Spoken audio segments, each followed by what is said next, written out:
Boa noite, irmãos. A vocês que estão aqui na igreja com a gente. Boa noite a você que está em casa. Que Deus possa abençoar cada um de vocês e trazer o conforto, a segurança em Jesus Cristo. As próximas vezes, assim como hoje, como foi a última vez que vocês me viram aqui, nós vamos falar sobre os milagres de Jesus que estão registrados no livro de João. São 7. A última vez nós falamos do primeiro deles, que foi a transformação da água em vinho, e hoje nós vamos falar sobre o segundo. Esse segundo milagre, ele é um milagre que eu vou chamar aqui da cura do filho do oficial do rei. É o segundo milagre que Jesus faz em Caná da Galileia. No mesmo lugar onde ele transformou a água em vinho, mas não é o segundo milagre de Jesus. Jesus já havia feito muitos outros milagres. Então nós vamos ler João 4, dos versos 43 a 54, e eu estimulo vocês a deixarem a Bíblia aberta para que a gente possa acompanhar o que vamos falando aqui e conferir o que está lá em cada um dos versos. Passado 2 dias, partiu dali para a Galileia, porque Jesus mesmo testificou que um profeta não recebe honra na sua própria pátria.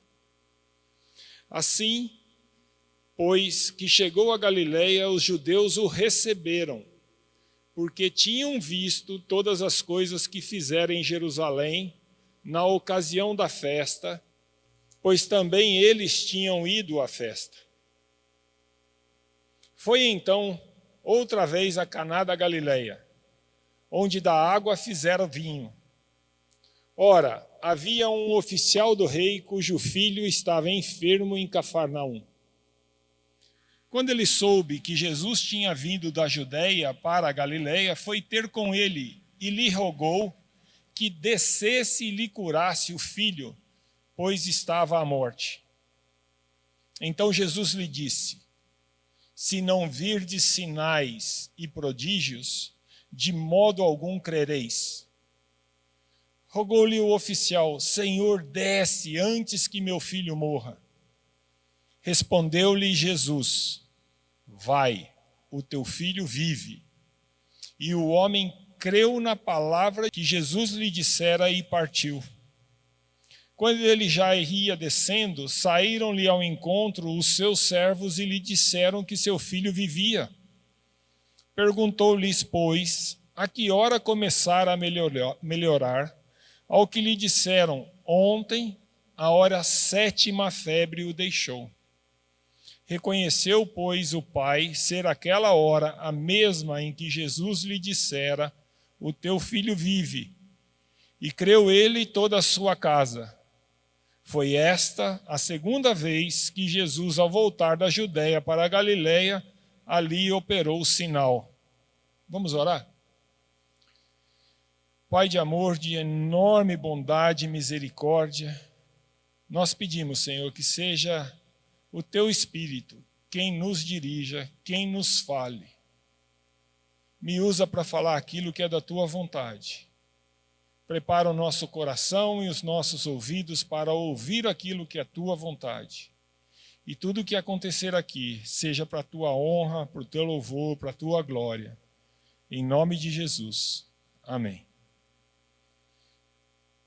Quando a gente está olhando esses sinais, e João chama sinais miraculosos, chama de sinais porque eles apontam para uma realidade além do próprio milagre. João relata esses sinais para apontar para a pessoa de Cristo, para a obra que ele realizou. Nosso objetivo ao ver esses sinais é aprender mais sobre a natureza desses milagres, por que eles foram registrados por João, e aprender mais sobre a pessoa de Jesus. João, ao final do seu livro, lá no capítulo 21, diz que Jesus fez muitos sinais, mas que esses 7 que ele escreveu foram escritos para que vocês creiam que Jesus é o Cristo, o Filho de Deus, e crendo tenham vida em seu nome. Hoje, então, nós vamos conversar sobre a cura do filho do oficial do rei. Como eu disse, é o segundo milagre feito em Caná da Galileia, o segundo descrito por João. E como o próprio João nos mostra no verso 45, Jesus havia feito, entre o primeiro e esse que está sendo relatado agora, esse segundo milagre em Caná, muitos milagres em Jerusalém. Então, para a gente contextualizar, contar um pouquinho daquilo que aparece no texto. João começa o relato lembrando que Jesus estava voltando para Galileia e ele havia passado nessa volta 2 dias em Samaria. Depois que ele conversou com a mulher no poço, a mulher que a gente chama mulher samaritana, é um diálogo extremamente rico para a gente entender a declaração e a exposição de Jesus para ela. O testemunho daquela mulher leva a Jesus a grande multidão daquela cidade, ou a grande maioria daquela cidade, e João conta que muitos da cidade de Sicar creram em Jesus e pediram para que Jesus ficasse com eles 2 dias. E é muito interessante quando a gente olha isso, está escrito lá em João 4,39, muitos samaritanos daquela cidade creram nele por causa do seguinte testemunho dado pela mulher: ele disse tudo o que tenho feito. E a mulher creu nele, sem Jesus ter feito nenhum milagre para ela. É muito interessante a gente entender a razão por que Jesus decide ir para a Galileia.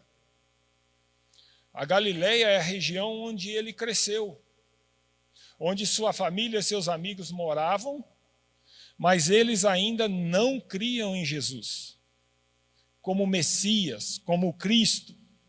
Isso fica claro pela observação que Jesus faz no verso 44, quando ele fala que um profeta não tem honra no seu próprio lugar.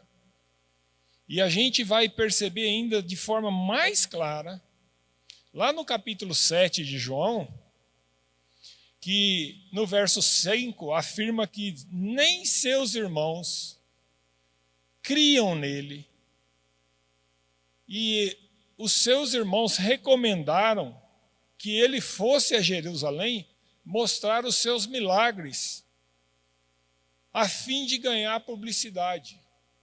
Eles sabiam que Jesus fazia milagres, mas eles não criam em Jesus como Cristo, ainda. O verso 45 diz que os galileus receberam Jesus. Em outras traduções, vocês vão encontrar que eles deram as boas-vindas a Jesus. Mas aqui é importante a gente fazer uma observação. Observação que é reforçada por João no mesmo verso, quando ele fala assim, que eles o receberam por causa dos milagres que viram Jesus fazer em Jerusalém. Eu quero chamar a atenção de vocês em 2 aspectos. O primeiro é que as boas-vindas eram devido aos milagres. É como se fosse uma recepção com segundos interesses. Quem está participando conosco no sábado do estudo bíblico, ou aqueles que conhecem melhor o livro de João, vai se lembrar de 2 passagens que expressam essa mesma receptividade interesseira que os galileus ali naquele momento mostraram por Jesus. Uma é a entrada triunfal de Jesus em Jerusalém, ocorrida depois da ressurreição de Lázaro. Nessa ocasião, o povo recebe Jesus como rei, entoando Hosana, bendito que vem em nome do Senhor, e dias depois preferem libertar Barrabás e crucificar Jesus. Segundo a receptividade interesseira, se eu posso chamar assim, é a tentativa de proclamar Jesus como rei que aconteceu após a multiplicação dos pães e dos peixes. Aquela multidão que foi estar com Jesus, acompanhando ele atravessar o mar da Galileia, e depois de ter ouvido o ensino dele, ao cair da tarde, sem comida, Jesus faz um milagre e alimenta quase, a Bíblia fala 5.000 homens, talvez uma multidão de quase 20.000 pessoas, e vendo aquilo a multidão fala, quer fazer dele rei, e Jesus tem que fugir para que eles não tentassem fazer dele rei. Mas logo em seguida, no dia seguinte, que a multidão ainda está com ele, Jesus então prega a eles e fala que se eles quisessem estar com Jesus no reino dos céus, eles precisavam comer da sua carne e beber do seu sangue. Entre outras coisas, a conclusão desses discípulos é que a palavra de Jesus era muito dura. E muitos dos seus discípulos, é assim que João fala, muitos dos seus discípulos naquele momento o abandonam. Eles gostavam dos milagres, mas não das palavras de Jesus. Eles queriam os milagres, mas não queriam o Senhor com a mensagem de Jesus. Outro ponto que eu queria chamar a atenção é que ver milagres e ser atraídos por eles não é garantia de fé verdadeira. Note que eles não duvidavam das obras, dos milagres feitos por Jesus. Receberam ele bem, porque viram o que ele fez em Jerusalém. Eles acreditavam que Jesus era capaz de fazer milagres. Eles acreditavam em Jesus como fazedor de milagres.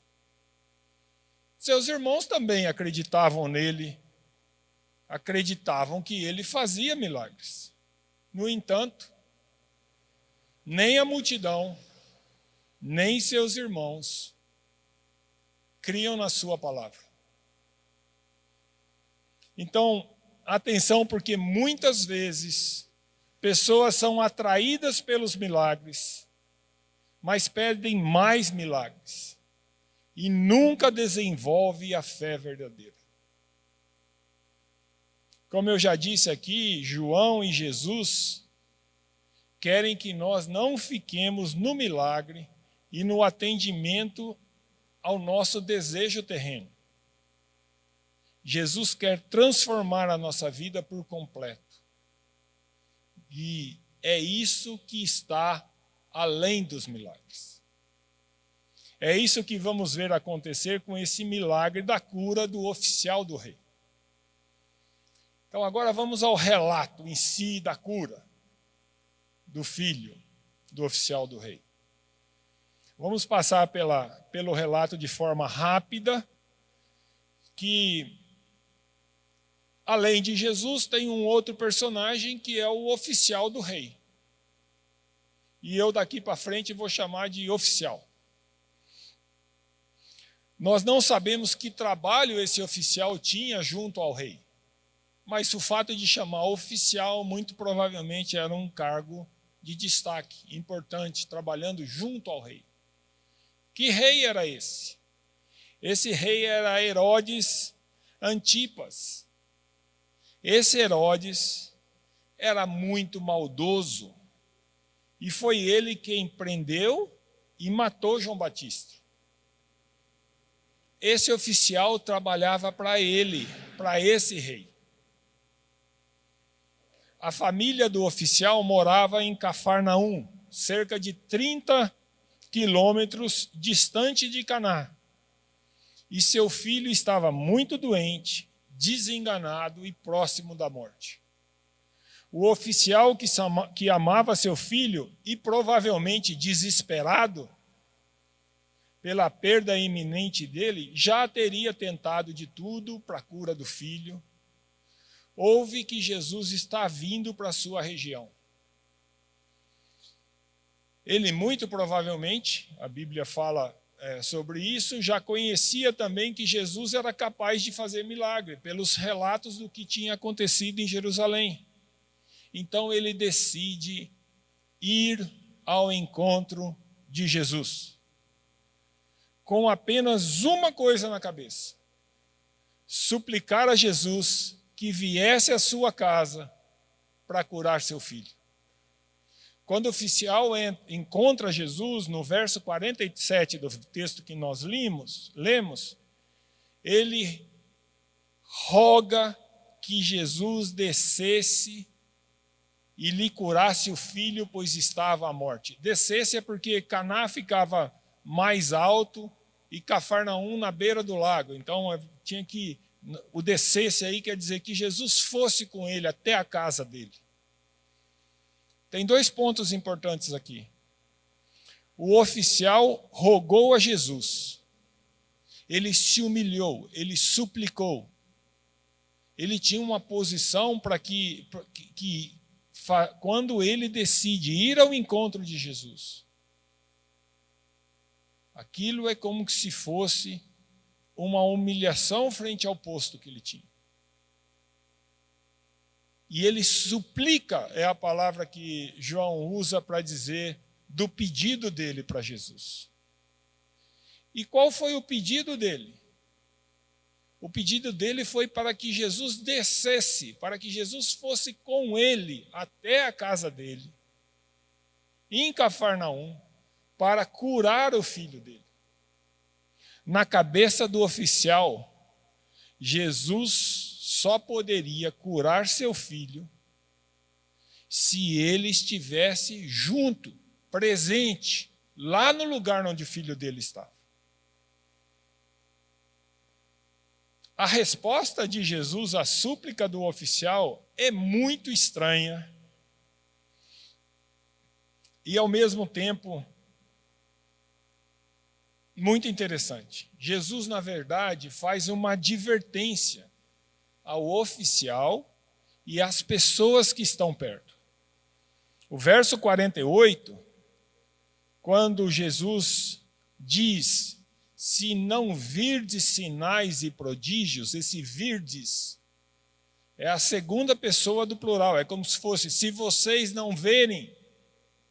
Ele não estava falando só para ele, estava falando para todo mundo, inclusive para ele. Se vocês não verem sinais e prodígios, de modo nenhum vocês crerão. Jesus estava dizendo que eles precisavam de sinais para crer que ele era o Filho de Deus. Com essa resposta, parece também que Jesus está testando o tipo de fé que o oficial tinha.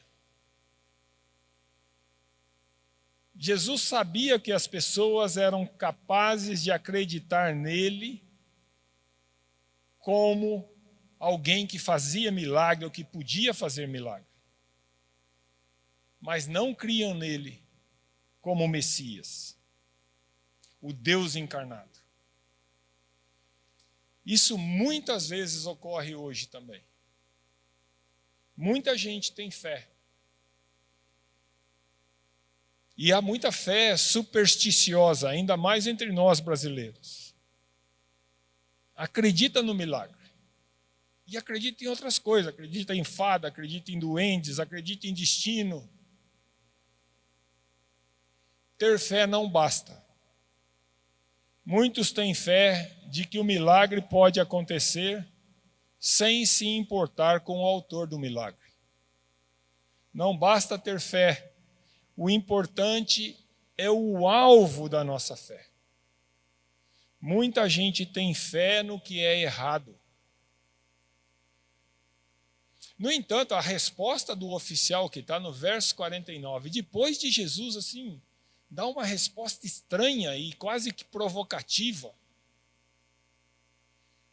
A resposta do oficial convenceu Jesus que ele estava pronto a crer.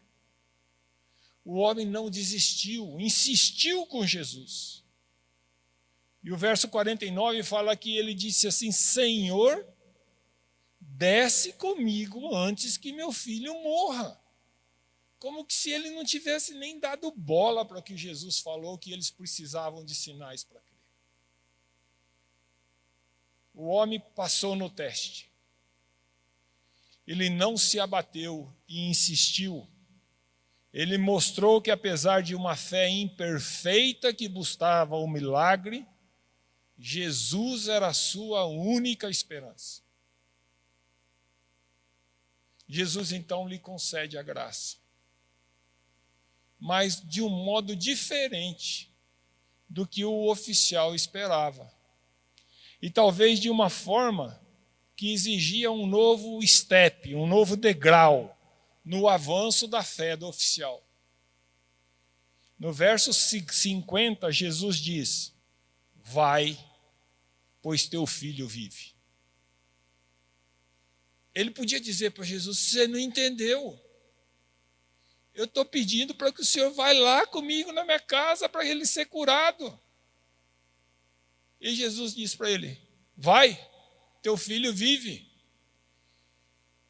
Até aqui o oficial rogava para que Jesus fosse com ele. E de forma completamente diferente do que imaginava, Jesus ordena: vai. E afirma que a graça foi dada e que o filho dele vivia. Eu creio, talvez, que esse tenha sido o teste de fé mais difícil para o oficial. Ele cria que Jesus fazia um milagre, mas ele cria que precisava de Jesus estar perto de quem ia receber o milagre. E Jesus concede a graça de uma forma completamente diferente do que ele esperava, sem ele ter visto o resultado. Hebreus 11:1 nós conhecemos muito bem, talvez a melhor definição, a mais clara definição do que é a fé verdadeira, diz que, ora, a fé é a certeza daquilo que esperamos e a prova das coisas que não vemos. O oficial creu na cura sem ver? Ele estava pronto para crer na palavra de Jesus sem ver o milagre? Diante da ordem de Jesus, João relata no verso 50 que o homem creu na palavra de Jesus e partiu.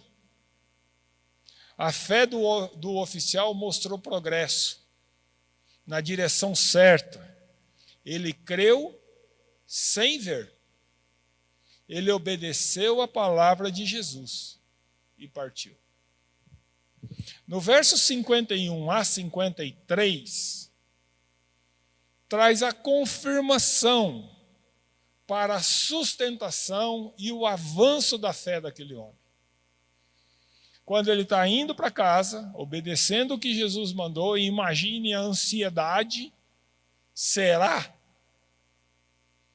No caminho ele encontra seus servos que estão vindo ao seu encontro para contar-lhe que seu filho já estava curado. Além da enorme alegria que deve ter sentido o oficial, ele também foi capaz de reconhecer a confirmação da palavra de Jesus. Seu filho havia sido curado na exata hora que Jesus havia lhe dito que ele estava curado. Ele não havia visto o milagre. Ele não havia ainda visto o menino, mas a confirmação estava dada. O verso 53 fala que após essa confirmação, o homem creu. Ele já acreditava que Jesus podia fazer milagres, por isso o procurou. O homem já havia crido na palavra de Jesus, por isso partiu sem ver o milagre. E agora, após a confirmação, João diz no verso 53 que ele creu. Esse creu aqui é diferente.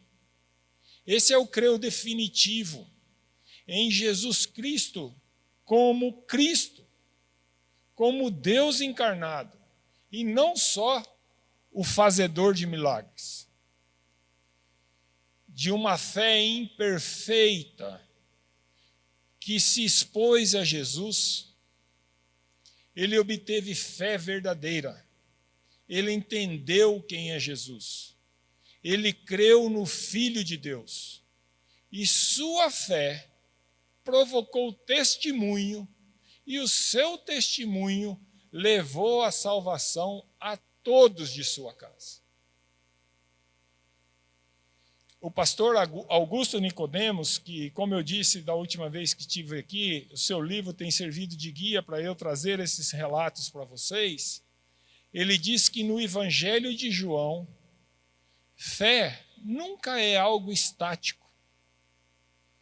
É antes algo que se desenvolve, cresce, se fortalece, que se aperfeiçoa e que precisa de amadurecimento.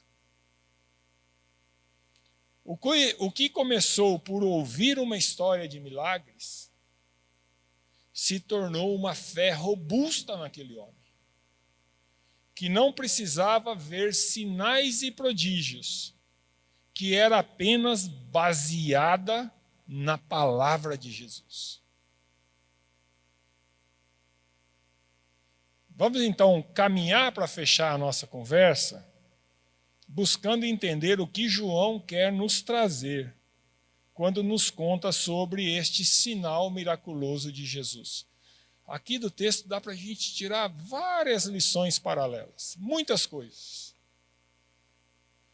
Mas eu vou destacar, como faz o pastor Nicodemos, 2 pontos, que são os pontos básicos, os pontos primários do relato de João. O primeiro ponto é demonstrar a divindade de Cristo.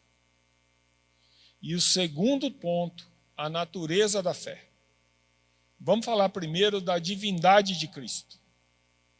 Os 7 milagres miraculosos contados por João apontam para o poder e divindade de Jesus. Se no primeiro milagre Jesus transformou água em vinho, mostrando o seu poder sobrenatural de transformar uma matéria em outra, aqui Jesus mostra o seu poder curando à distância, de longe, sem precisar tocar, sem precisar ver ou fazer qualquer outra coisa, a não ser ordenando. Na verdade, não dá nem para dizer que Jesus ordenou, porque a ordem que ele deu foi para o oficial, vai. Jesus provavelmente desejou, pensou, falou com Deus mentalmente, espiritualmente, mas não tem uma ordem, como a gente viu quando ele vai curar o paralítico, ele fala, levanta.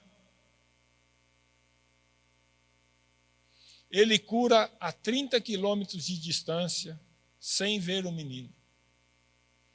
Isso aponta para Jesus como Deus, pois só Ele, pela palavra, comanda a realidade do universo.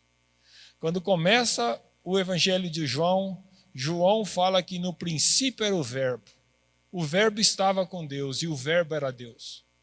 E esse Verbo é Jesus Cristo. E João chama ele de verbo ou palavra, porque pela palavra de Deus, Deus fez tudo o que há. E Jesus foi a palavra, foi o agente. E aqui está a mesma palavra, o mesmo verbo, fazendo transformação de alguém doente, perto da morte, para a vida. No relato de João tem 3 outros... Nos evangelhos tem 3 outros milagres que vocês vão lembrar, eu não vou passar por ele em detalhes, mas que contam de Jesus curando à distância. Um deles é os 10 leprosos, que por causa da lepra estava distante, mas Jesus provavelmente os viu, né? Outro é da filha da mulher cananeia, que Jesus não viu, como nesse caso. Mas pela fé da mulher, Jesus fala, pode ir que tua filha está curada. E a outra é a cura do filho do centurião, da mesma forma. Aqui tem uma inversão. Quando o centurião pede para Jesus curar o filho, Jesus fala, vamos à sua casa. E o centurião fala assim, eu não sou digno de te receber ou de receber o Senhor na minha casa. E Jesus, à distância, sem ver o filho, cura o filho. Esse é o Deus que temos. Esse é o Jesus que é o Deus encarnado, que faz coisas sobrenaturais, faz sem precisar ver, faz sem precisar estar perto. Isso tudo aponta para a divindade de Cristo, que Ele é o próprio Deus entre nós. Segundo aspecto que João quer mostrar com esse sinal é a natureza da fé. A natureza da fé é um dos temas principais do Evangelho de João. João dá ênfase de que a fé verdadeira não precisa ver algo para exercer o seu poder. Você se lembra da conversa de Jesus com Tomé? Após a ressurreição? Essa ocorrência está narrada em João 20, 24 a 29. A gente conhece bem. Tomé disse que só acreditava que Jesus tinha ressuscitado se pudesse tocar em Jesus, ver as marcas nas suas mãos, do lado, as marcas da crucificação. Depois Jesus aparece aos discípulos e, adivinha, Tomé está no meio deles. E adivinha mais outra coisa? Jesus sabia da desconfiança de Tomé. Então o que Jesus faz? Ô Tomé, vem cá, toca aqui. Vê se sou eu mesmo. E Tomé crê e reconhece Jesus e diz, Senhor meu e Deus meu. O que Jesus fala para Tomé? Porque você viu, você creu. Felizes os que não viram e creram. É esse o tema que esse sinal miraculoso quer nos mostrar, o desenvolvimento da fé verdadeira.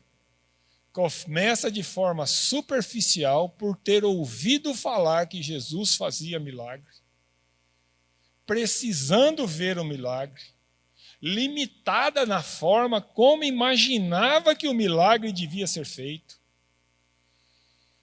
E foi crescendo com a transposição do teste que Jesus lhe impôs, obedeceu sem ver, recebeu confirmação, entendeu a ação de Jesus em todo o ocorrido e atingiu a fé verdadeira, conhecendo e crendo em Jesus como Deus, a ponto de testemunhar e levar outros a encontrarem a salvação. Os milagres podem ser centelha da fé, mas não podemos ter uma fé sustentada por milagres e sinais. Antes daquela multidão que estava com Jesus, depois da multiplicação dos pães e do peixe, antes deles largarem Jesus e irem embora, eles já tinham visto a multiplicação dos pães, dos peixes. E quando Jesus está pregando a eles ainda falam: que milagres o Senhor pode nos mostrar para que creiamos em Ti? Se a fé ficar só no milagre, ela vai precisar de mais e mais e mais milagre e nunca vai se desenvolver. Mas isso não anula o valor dos sinais, porque eles podem ser centelhas no caminho do desenvolvimento dessa fé verdadeira. Os evangelhos nos chamam a crer em Jesus, baseado na sua palavra, obedecer sem ver. Nós hoje não temos Jesus fisicamente conosco,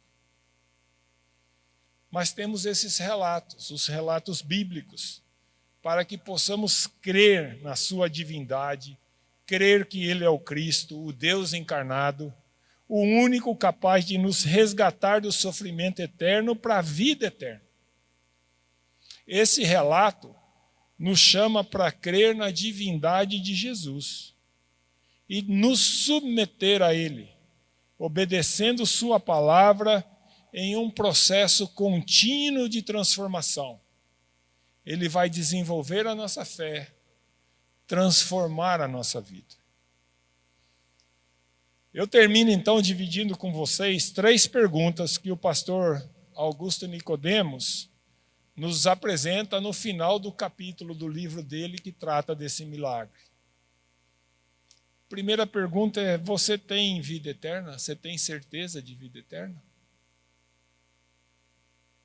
Você crê no Senhor Jesus Cristo como Filho de Deus? A sua fé se baseia na palavra de Jesus?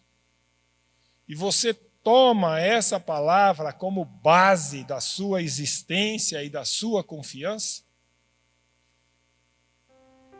Se você crê nesse relato, a única resposta que você pode dar é se derramar diante de Jesus e entregar-se completamente a Ele, para que Ele desenvolva a sua fé, transforme a sua vida e mude suas prioridades, para que você possa viver neste mundo exclusivamente para obedecê-lo, servi-lo e honrá-lo. Nós que já aceitamos a Jesus, ao mergulhar nesses milagres, o meu pedido é que Ele possa fortalecer a nossa fé, que eles possam fortalecer a nossa fé, possam fazer com que ela cresça e a gente possa entender a magnitude, o esplendor, o tesouro que é a vida com Jesus Cristo. E que a nossa vida de fato se torne uma vida focada em honrá-lo, em ter intimidade com Ele, de caminhar o processo da santificação para que o seu caráter se reflita em nós. Que esse seja o desejo do seu coração, que essa seja a nossa oração. Vamos orar?